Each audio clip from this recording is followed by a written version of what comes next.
Hello, this is Shanell Young with the Florida High School Athletic Association. We would like to welcome you to Sport and Diversity, the Conversation. First of all, we would like to introduce our panelists. Akelah. Hi, I am Akelah Reeves. I attend Pensacola High School and I play volleyball, I weightlift, and I run track. Nnamdi. Hi, my name is Nnamdi Edeoga. I attend Charlotte High School and play varsity basketball. Zach. Hi, I'm Zachariah John. I attend FAU High School and I run cross country and track. Amy. Hi, I'm Jamie Rohrer. I work for the FHSAA. I graduated from DMAC High School in Mackinac, Illinois, and I played volleyball, softball, and girls basketball. And I am Shanell Young, the coordinator of technology. I graduated from View Hopes High School in Gainesville, Florida, and I played basketball and I threw the disc and shot in track and field. Today, we're going to call it out. The conversation is about sport and diversity.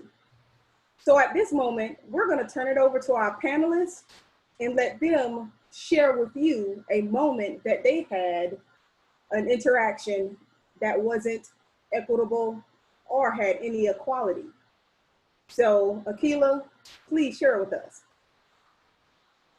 As a volleyball player in particular, I have been blessed not to have to deal with any discrimination or racism or prejudice or bias on my volleyball team at my school. Everyone is super inclusive, and that's what I love about my team. However, going outside my little circle of school volleyball and going into larger tournaments, there have been times when I have faced microaggressions and small forms of prejudice or bias against me based on my skin color from parents mostly. I've heard things about, you should run faster because you're African American and African Americans are automatically fast, or, you should jump higher and hit harder because of my skin color. And it was very uncomfortable, but it was something that happened to me, and I'm sure it's something that happens to a lot of people of color all around the world. Thank you, Akelah. Nnamdi, please share. Yes, so kind of like Akelah, I'm lucky enough to be on a very diverse and accepting team at my high school. So in the sports setting, I haven't experienced that much racism, but out in the community, it's a whole different story. So I'm not only African American, but I'm also like a generally bigger, taller guy. So like I'll experience a lot of microaggressions, whether it be like someone locking their car for like the fifth time after I like passed by their car or staring at me in the store. But one recent thing that I experienced was, this wasn't the first time it happened, but at Target near my house, the lady that checks the stuff out, she was checking to see if my money was real after she just let like 20 other people go in front of me without checking. So that really opened my eyes to like remind me that racism is still like a huge problem in our country that needs to be like solved. Thank you, Nnamdi. Zach? Hi, so I run cross country and track, and cross country is a predominantly white sport, and it's hard sometimes because you don't see many people of color, minorities at meets. And a lot of times you hear harmful stereotypes or harmful words from other people, like athletes or coaches or adults saying, oh, you run well for being this, or, you must be running well because you're this. And these are harmful stereotypes and microaggressions. And, what they do is they discount the work that people of color take to get to the start line. And it messes with people's identity. And, people of color deserve to be on the start line as much as anyone else does. So, it's hard. I'm lucky enough to be on a team where people are accepting, but statewide, that's just not the case. So, especially in sports where, being white is the majority, it's important that we recognize these stereotypes and microaggressions and we break down the barriers between us. Thank you, Zach. And each one of you shared your experiences. Let's talk about the definition of racial equity and how we we can all work at making it a better place for all of us. Racial equity is defined as just and fair inclusion into a society in which all people can participate, prosper, and reach their full potential. And sport is a microcosm of this. Said another way, racially equitable society is one which racial disparities in health, education, wealth, and other areas do not exist. Let's talk about equality versus equity. Equality is typically defined as treating everyone the same and giving everyone access to the same opportunities. Just like here in the picture, you have the three individuals, just trying to watch a baseball game. In equality, everybody will get the same box so they can look at the baseball game. But when you're talking about equity, it refers to the proportional representation by race, class, and gender for those same opportunities. So it takes extra motivation to give, as in the picture, those boxes to make sure everyone can have the same opportunity to watch the game. And the game for us, it's life. Even though, everybody here participates in sport or have participated in sports, like myself and Jamie, it's definitely a microcosm that we have to work our hardest at to bring everybody together.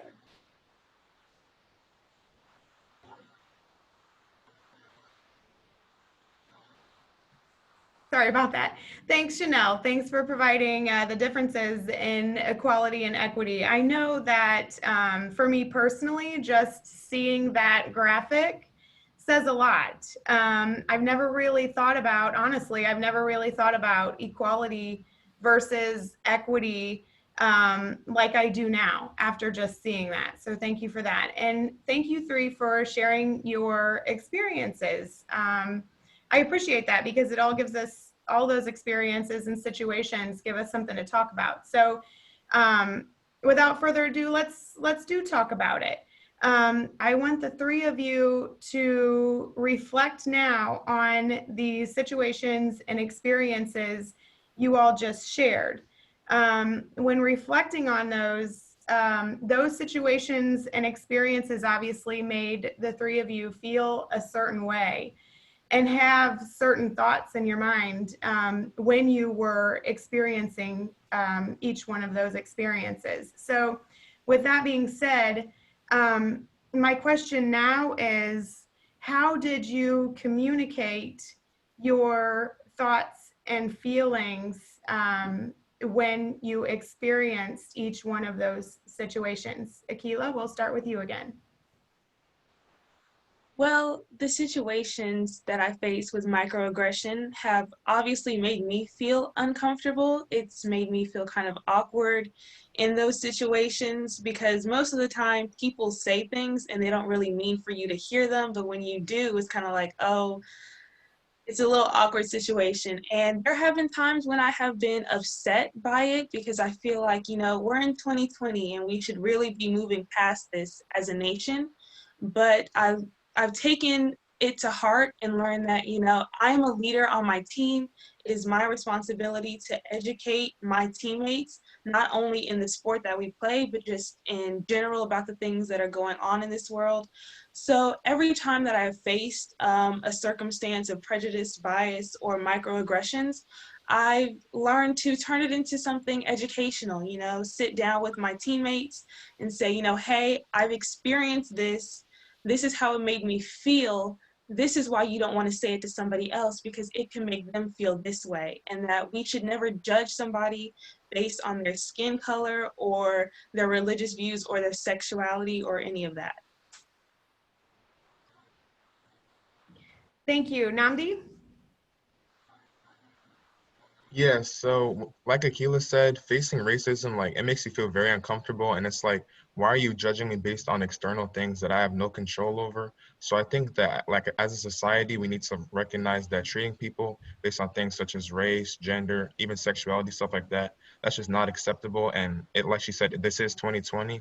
We have all this information out there that, you should know that people are the same regardless of all these things. So just treat everyone with kindness and respect. And whenever I encounter racism, I just try to like explain to the person how that made me feel and what they can do otherwise to make people feel like accepted and just, yeah.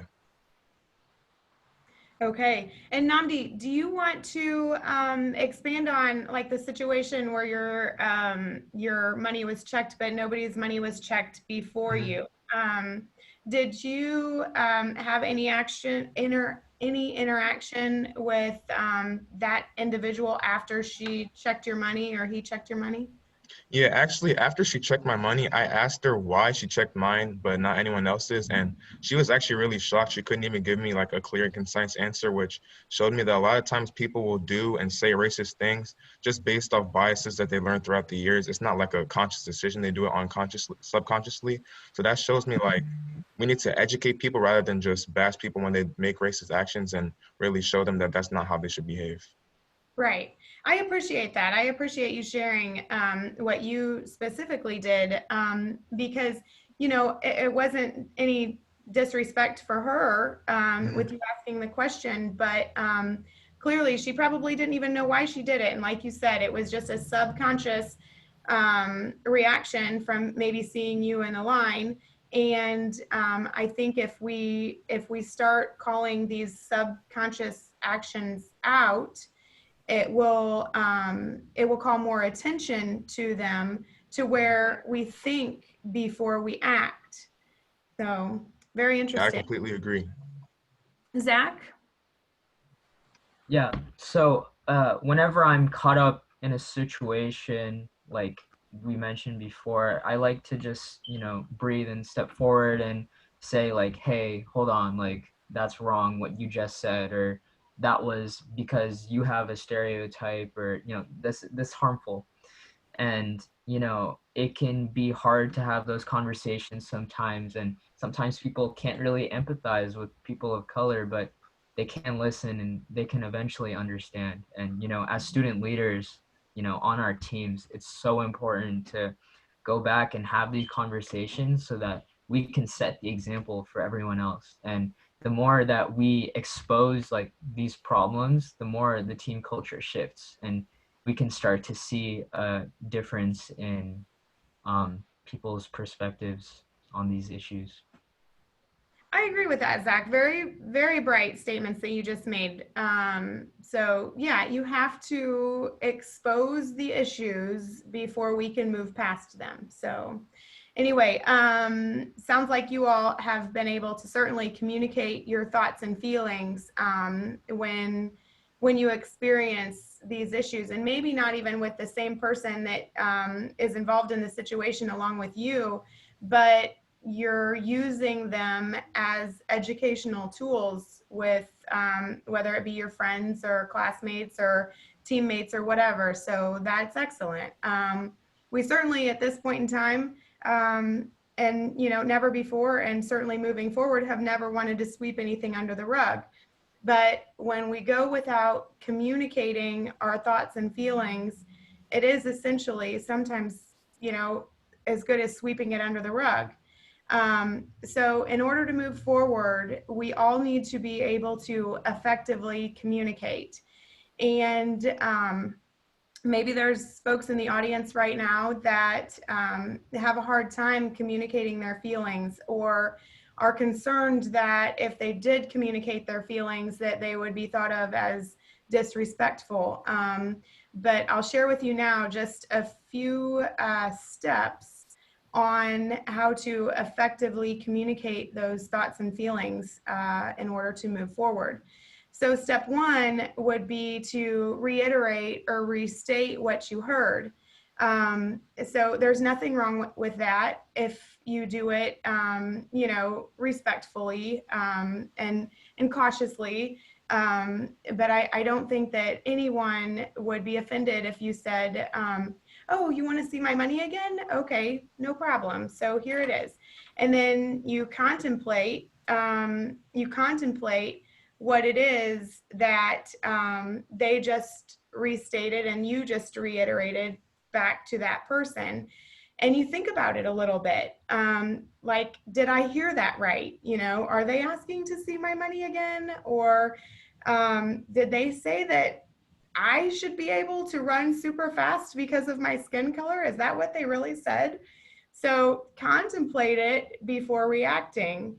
And then step 3, take a breath and check yourself. So again, restate, reiterate, then contemplate, and then take a breath in and check yourself before you react, because you want to be sure that you react in the proper manner. And then the last piece would be after you've taken a breath to check yourself and have gathered your thoughts, speak with compassion and speak with thoughtfulness, and don't be scared to share your feelings, because that's the important piece in order to move forward. In order for people to understand your thoughts and feelings and how they make you feel, you have to communicate that to them. So be thoughtful in your words and be respectful, but help them understand how they made you feel, or the thoughts that you're having now, because they have made you maybe feel uneasy regardless of what the situation is. So anyway, just 4 simple steps. But I think the most important part is to communicate, because if you don't take these steps and communicate your thoughts and feelings, then nobody can move forward. You have to communicate in order to move forward. And it will become easier, I think, with time. The more that we communicate amongst one another, the less difficult it is. I think that we can all agree. These conversations are hard when you're having them for the first time. But the more that you talk about things, the more comfortable you become with people. And the more comfortable you are, the easier it is to communicate. So anyway, let's now think about these situations and key takeaways that you 3 want the audience to have after viewing this presentation. As a student leader within the Florida High School Athletic Association, can you each provide a set of suggestions for moving forward? Akelah, let's start with you. I'm sure that everyone on this call has experienced a point, whether it was as a student or an athlete or just as an individual, where they did something that they had to step out of their comfort zone for, and it was uncomfortable, but they grew from it. And that's one thing that I want everyone to take away, is that even though it may be uncomfortable right now, everyone grows from situations where we talk about things. And every moment is an opportunity for education. And especially as a leader in your community, on your team, at your school, it's just important that you understand that you have a duty and an obligation to educate people about things that they may not be aware of. And it's just really important to understand that, growth is only going to happen if you step outside of your comfort zone. And sometimes you have to make people feel uncomfortable every now and then to get the job done. So don't be afraid to say something that maybe no one else wants to say, or bring light to a situation that no one wants to talk about, because as a leader, you want your team to grow and you want everyone to be happy and healthy. I agree, Akelah. Thank you. Nnamdi? Yeah, so the first thing I want to reiterate is that the fight for equity is not a trend. This is something that we should be continuously fighting for as a society for until we achieve it. So this is something we have to treat everyone with kindness and respect, despite any external differences we may have. And this not goes only for our generation, but for future generations. We need to before we say something or do something, think about the repercussions it might have, how it can make others feel, and just overall treat people with respect. Yeah. Thank you for that. Zach, how about you? So it's just important to remember it's no longer enough to be complacent or to sweep things under the rug. To really see the change that we want to see in our state, we need to be actively anti-racist. And it's just important to remember that the beauty of sport is that it unites us under one goal. Despite our differences, you know, we're all banding together. And, you know, as student leaders on our teams, we need to work together towards breaking down the barriers between us through compassion. Because at the end of the day, despite all of our differences, despite everything that may divide us, we are all on the same team. Excellent. Very well said, Zach. And with that, I think that we can move into our last slide now, and that is a presentation from Georgia Tech Athletics. It's called The Huddle, and we need each other. So, Shanell, if you don't mind, if you could start the huddle video. Football huddle is a metaphor for our culture, imperfect like all metaphors. In that huddle is a bunch of folks that are black, brown, white, liberal, conservative, Muslim, Jewish, Christian, Buddhist, and Hindu. We are slim, fat, short, tall, fast, and slow. We are analytical people, and we're impulsive people. We have some of the finest men on earth, and heaven knows we got a few rounders.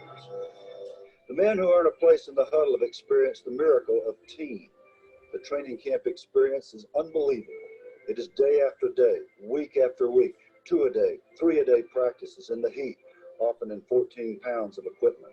Many drop out, numbers thin, and everybody thinks about quitting. Trust me, everybody. For those who do stay, there is the opportunity to participate in the greatest team sport ever devised. It is the only sport in which every player needs every teammate on every play just to survive. We learn ever so slowly that our differences do not matter in the huddle. When we trudge in after each interminable workout, we know that sweat smells about the same on everybody's body. When we get busted in the mouth, that blood that trickles is the same color. Everybody's tired. Everybody's hurt. It is in this process that the miracle occurs. Men who've been raised to hate each other's guts become brothers. I've seen racists reformed. I've seen the most unlikely hugs after victories or losses. I've seen inner city kids invite country boys from the mountains to go home with them for Thanksgiving dinner, and I've seen those invitations accepted and reciprocated, thus changing parents' lives. Our players become brothers for life. It is what America is supposed to be, could be, might be in our best dreams.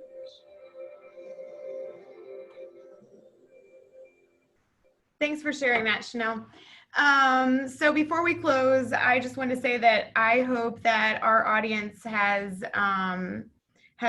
been able to obtain some sort of little nugget that they can take back to their teams, their programs, their schools, in order to be able to move forward with equity and equality throughout all of society. And I also want to say to you, Akelah, Nnamdi, and Zach, I've said it before and I'll say it again, you three are wise beyond your years, and all of your statements, all of your sharing, all of your sentiments give me lots of hope for society moving forward. If more adults could be like the youth of today, I think we'd all be in a better place. So thank you for your courage in sharing. And I just really feel you've all done a fantastic job, and we're all better for hearing your stories and the experiences that you've shared. And I also want to thank you, Shanell, for being a part of this presentation. We couldn't have done it without you. You put it all together and have done a fantastic job. And I appreciate your openness and sharing with me and the rest of our FHSAA staff, so that we too can be a conduit to a better society and all of our athletic programs moving forward today. So anyway, thanks again. And if anyone has any questions, please feel free to email myself or Shanell Young at the FHSAA office. And thank you all for participating in this year's annual Student Athlete Leadership seminar.